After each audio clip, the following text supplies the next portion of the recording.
गांधी जयंती पर बिहार के मुख्यमंत्री नीतीश कुमार का एक बड़ा ड्रीम प्रोजेक्ट पूरा हुआ। जातीय जनगणना का रिकॉर्ड जारी किया गया। इसके जारी होने के तत्काल बाद कांग्रेस के नंबर 1 नेता राहुल गांधी ने आवाज लगाई, जिसकी जितनी आबादी उसकी उतनी भागीदारी। राष्ट्रीय जनता दल यानी आरजेडी के राष्ट्रीय अध्यक्ष लालू प्रसाद यादव ने भी यही आवाज दी। बाकी जगहों पर यह कब होगा, लेकिन बहुप्रतीक्षित मंत्रिमंडल विस्तार में नीतीश सरकार इसे लागू कर दे तो प्रयोग भी हो जाएगा। प्रतिभा या अनुभव की जगह नीतीश सरकार अगर जाति के हिसाब से मंत्रिमंडल को पटरी पर लाना चाहे तो उसे बड़ा उलटफेर करना होगा। मंत्रिमंडल का पुनर्गठन करना होगा। इसमें आरजेडी की आधार जाति को ही सबसे बड़ा झटका लगेगा। कैसे, समझिए। पहले जानिए विधानसभा में मंत्री पद का गणित। बिहार विधानसभा में 243 सीटें हैं। इनमें से 15% अधिकतम मंत्री हो सकते हैं, मतलब 36 मंत्री बन सकते हैं। अभी 31 मंत्री हैं। कांग्रेस अपने 19 विधायकों के लिए 4 मंत्री पद मांग रही है। उसके 2 मंत्री हैं। 23 जून को विपक्षी एकता की बैठक के पहले उसे आश्वासन मिला था कि इस तारीख के बाद विस्तार करेंगे, लेकिन आज तक हुआ नहीं। आरजेडी के 2 मंत्री हटे या हटाए जा चुके हैं, मतलब 4 मंत्री पद तो यही हो गए। बचा एक, तो वो आरजेडी जेडीयू खुद में फैसला कर सकती है। बस देखना होगा जिस जाति के मंत्री की हिस्सेदारी बनती है उसके विधायक पार्टी में हो। मुसलमानों को 1 मंत्री पद और मिलना चाहिए। दरअसल बिहार की जातीय जनगणना और सत्तारूढ़ दल के विधायकों के धर्म को देखें तो सिर्फ हिंदू और मुसलमान में ही मंत्री पद का बंटवारा संभव है। इस जनगणना ने दिखाया कि बिहार में मुस्लिम आबादी जो है वो है 17.7%।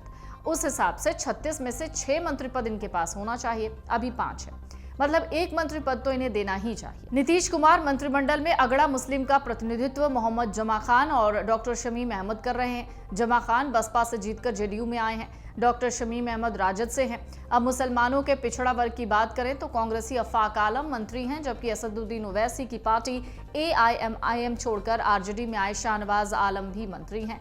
आरजेडी के ही मोहम्मद इसराइल मंसूरी भी हैं।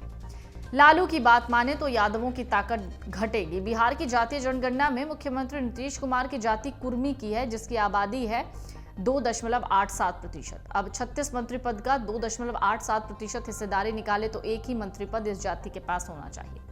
मुख्यमंत्री पद पर कायम रहे तो मंत्री श्रवण कुमार को बाहर करना होगा।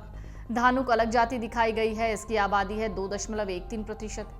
आबादी के हिसाब से पूरे 1 मंत्री पद की हिस्सेदारी इसके पास नहीं है। हालांकि शीला कुमारी मंडल इस जाति से मंत्री हैं। भूमियार जाति को नफा नुकसान नहीं है, क्योंकि आबादी के हिसाब से इस जाति का 1 ही मंत्री होना चाहिए और विजय कुमार चौधरी हैं।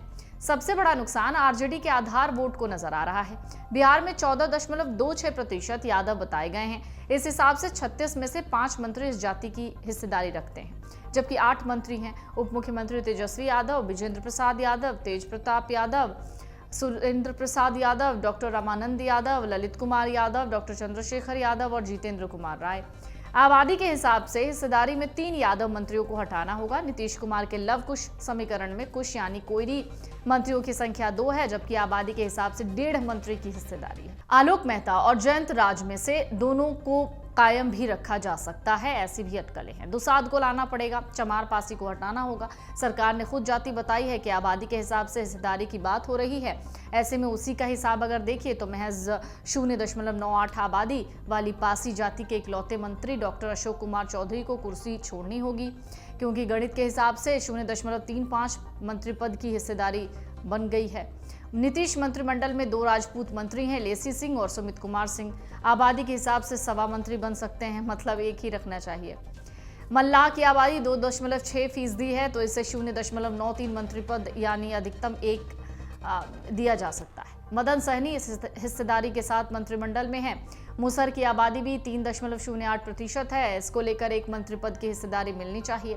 जेडीयू ने रत्नेश सदा को ये दे रखी है। ब्राह्मण की आबादी है 3.65%। इसकी हिस्सेदारी के मंत्री पद पर संजय झा विराजमान है। बनिया की आबादी 2.31 है। इसे भी अधिकतम 1 मंत्री पद मिलना चाहिए। समीर कुमार महासेठ बने हुए हैं। दुसाद की आबादी 5.21% है, यानी मंत्री पद पर उसकी हिस्सेदारी 1.87% है। कुमार सरबजीत के अलावा 1 और मंत्री बनाए जा सकते हैं। नोनिया की आबादी 1.91 है, तो हिस्सेदारी 0.68 मंत्री पद की है। ऐसे में इसे 1 मंत्री पद दिया जा सकता है। अनीता देवी हिस्सा ले चुकी हैं। नुकसान उठाने वाली जातियों में चमार हैं, जिसकी आबादी है 5.25। आबादी के हिसाब से उसकी हिस्सेदारी 1.89 पद की बनती है, मतलब 2 मंत्री बनाए जा सकते हैं। इस जाति से सुनील कुमार, सुरेंद्र राम और मुरारी प्रसाद गौतम हैं। इनमें से किसी एक को हटाना होगा।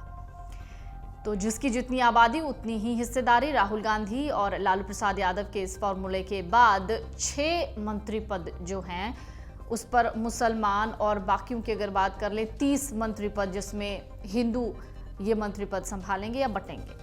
अभी हिंदू की विभिन्न जातियों से जो मंत्री हैं या जो खाली पद हैं उस हिसाब से 10 मंत्रियों के पद अंतिम तौर पर खाली दिख रहे हैं। इसमें 1 सीट तो निश्चित तौर पर दुसाध जाति को मिलनी चाहिए। बाकी जो 9 है उनमें 1% से ज्यादा आबादी वाली जातियों को मौका दिया जाना चाहिए, जैसे तेली 2.18% आबादी, कानू 2.21% आबादी, पान 1.7% आबादी, चंद्रवंशी 1.64% आबादी, नाई 1.59% आबादी, कुम्हार 1.4% आबादी, बढ़ाई 1.4% आबादी है।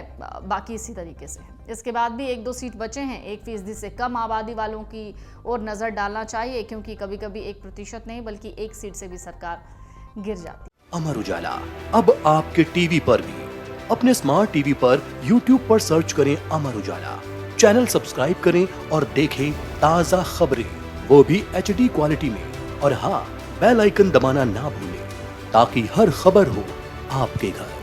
अमर उजाला, निष्पक्ष, निर्भीक, निरंतर।